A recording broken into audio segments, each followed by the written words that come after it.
Selamat malam, Ibu Bapak, Saudara-saudara yang terkasih di dalam Kristus. Kita kembali diperjumpakan di dalam persekutuan syafaat malam. Gitu aja kok repot.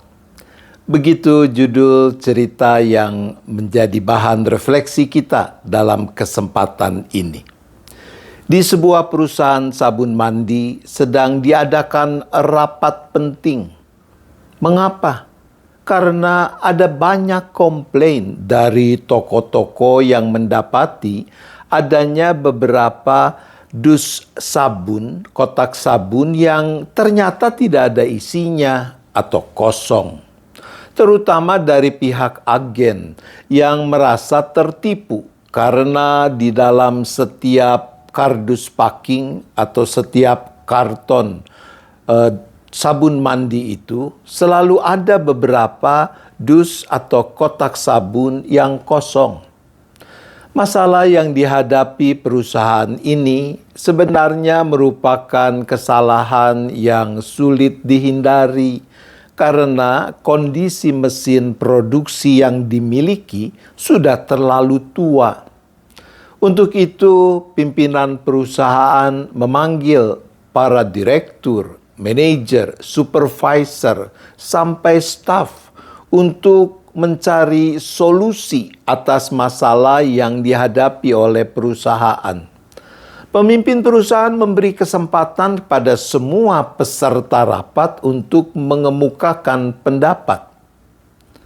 Salah seorang supervisor mengacungkan tangan dan berkata, "Solusi yang paling aman menurut saya adalah membeli mesin baru dari Jerman.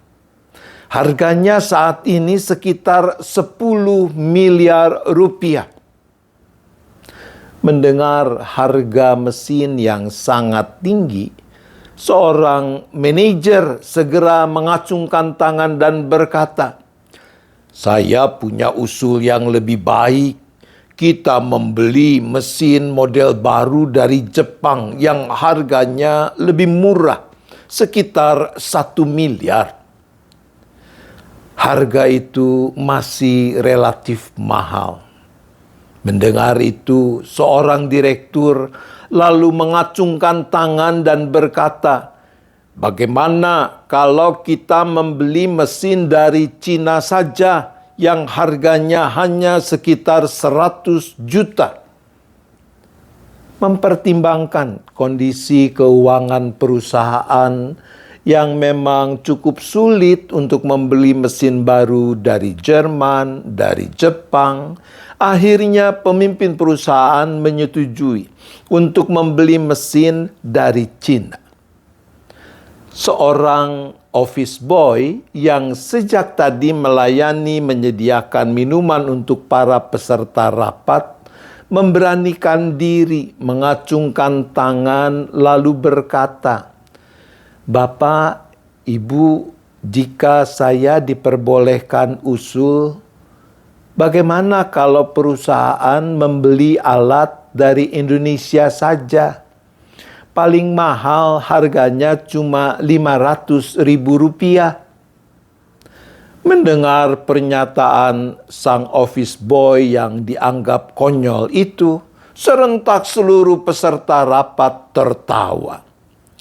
Namun pemimpin perusahaan memberi tantangan pada office boy itu.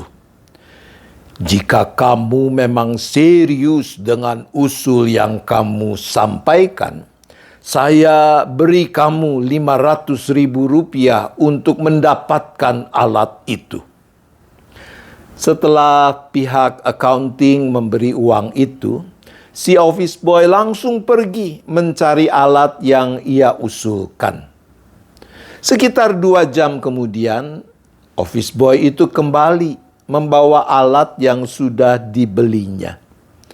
Pemimpin perusahaan, para direktur, manajer, supervisor, dan staf yang ikut dalam rapat merasa heran. Bahkan kebanyakan tersenyum sinis melihat alat yang dibawa si office boy. Namun dengan langkah yang mantap dan penuh percaya diri, Office boy itu memasang alat yang dibelinya di dekat conveyor, ban berjalan yang membawa kotak-kotak sabun. Dia meletakkannya sebelum kotak sabun masuk ke dalam kardus packing.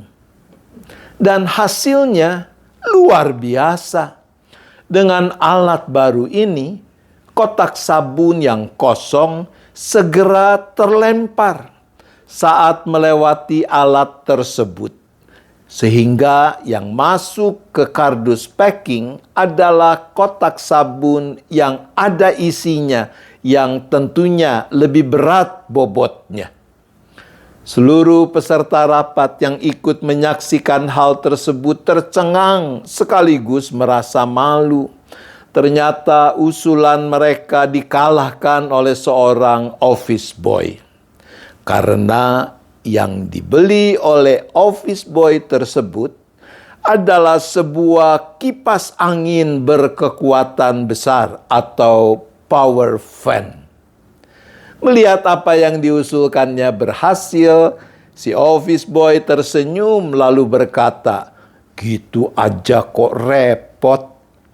Karena keberhasilan dari sebuah ide yang sederhana menggunakan alat yang sederhana juga, si office boy yang cerdik itu lalu diangkat menjadi salah seorang staf yang menangani bagian packing.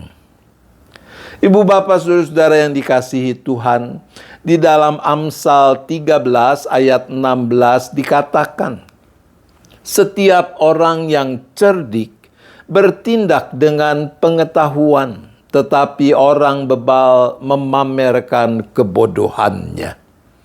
Kata cerdik dalam teks ini berasal dari kata arum, orma, yang berarti bijaksana, cermat, atau berhati-hati dalam membuat keputusan atau penilaian. Cerdik bukan pertama-tama urusan seberapa tinggi pendidikan formal seseorang. Di dalam Amsal 8 ayat 12, kecerdikan disandingkan dengan hikmat. Aku, hikmat, tinggal bersama-sama dengan kecerdikan, dan aku mendapat pengetahuan dan kebijaksanaan. Kecerdikan yang benar selalu beriringan dengan hikmat. Dan permulaan hikmat adalah takut akan Tuhan. Begitu dicatat dalam Amsal 9 ayat 10. Hanya di dalam takut akan Tuhan, kecerdikan menjadi sarana yang ampuh untuk memuliakan Tuhan, untuk membuat kita bisa makin menjadi berkat bagi sesama, bagi dunia ini. Kecerdikan seperti itulah yang Yesus maksudkan ketika ia berkata, "Lihat, aku mengutus kamu seperti domba ke tengah-tengah serigala. Sebab itu hendaklah kamu cerdik seperti ular dan tulus seperti merpati." Tuhan menolong kita. Amin. Mari kita bersyafaat. Bapa di surga, ampunilah kami sekiranya selama ini kami menyia-nyiakan kecerdikan yang Tuhan anugerahkan pada kami, atau kami menggunakannya secara keliru. Tuhan, ampunilah kami. Berilah kami hikmat, kekuatan, kemauan, agar mau dengan sungguh-sungguh menggunakan dan memanfaatkan kecerdikan dalam takut akan Tuhan. Saat ini kembali kami berdoa ya Bapa, bagi saudara-saudara kami, bagi anak-anak-Mu yang sedang memikul beban berat dalam hidup mereka, entah karena sakit penyakit yang serius. Mungkin ada juga yang masih punya beban karena masalah sumber penghidupan, pekerjaan, usaha. Barangkali ada keluarga-keluarga yang mengalami ketidakharmonisan dalam relasi antar anggota keluarga. Barangkali ada yang sedang bingung karena berbagai ketidakpastian di masa depan kehidupan mereka.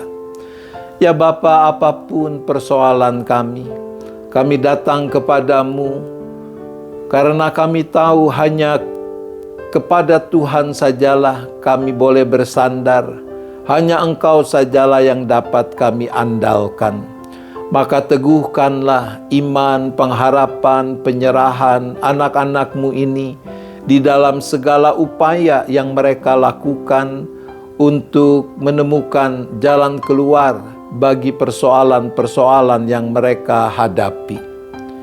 Ya Bapa, kami juga kembali berdoa bagi gereja-Mu yang Tuhan hadirkan di mana-mana tempat, termasuk GKI Gading Indah, agar gereja Tuhan makin bersungguh dalam merawat kesetiaan, ikut serta mengerjakan misi Allah di dalam dan melalui hidup persekutuan, pelayanan dan kesaksian yang Tuhan percayakan.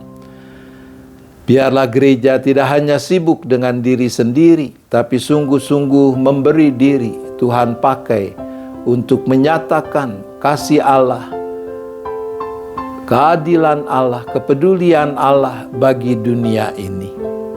Ya Bapa, kami juga tetap berdoa bagi bangsa dan negara kami. Ada begitu banyak masalah yang masih harus diatasi, dihadapi bersama di dalam berbagai aspek hidup.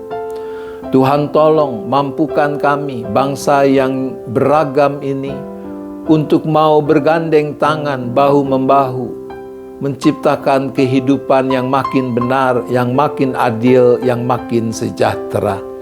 Engkau yang tetap beri hikmat, kemauan, keberanian kepada para pemimpin bangsa kami untuk selalu memikirkan, merencanakan apa yang benar, melakukan dengan cara yang benar sehingga sungguh mendatangkan kebaikan bagi segenap bangsa tanpa terkecuali.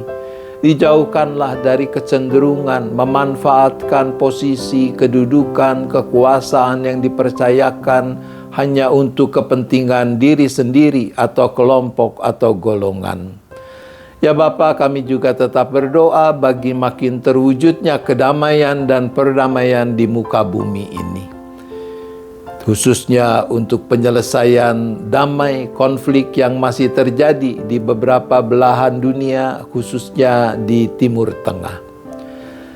Bila tiba saatnya sebentar kami akan istirahat, kami serahkan lagi seluruh keberadaan kami hanya ke dalam tangan kasih pemeliharaan Tuhan. Biarlah kami boleh istirahat dengan cukup, tidur dengan nyenyak, dan esok menyambut hari baru dengan penuh syukur, dengan penuh sukacita untuk makin memuliakan nama Tuhan. Terima kasih ya Bapa, kami bersyafaat hanya di dalam nama Tuhan Yesus Kristus. Amin. Selamat malam Ibu Bapak Saudara-saudara, selamat istirahat. Tuhan tetap beserta kita.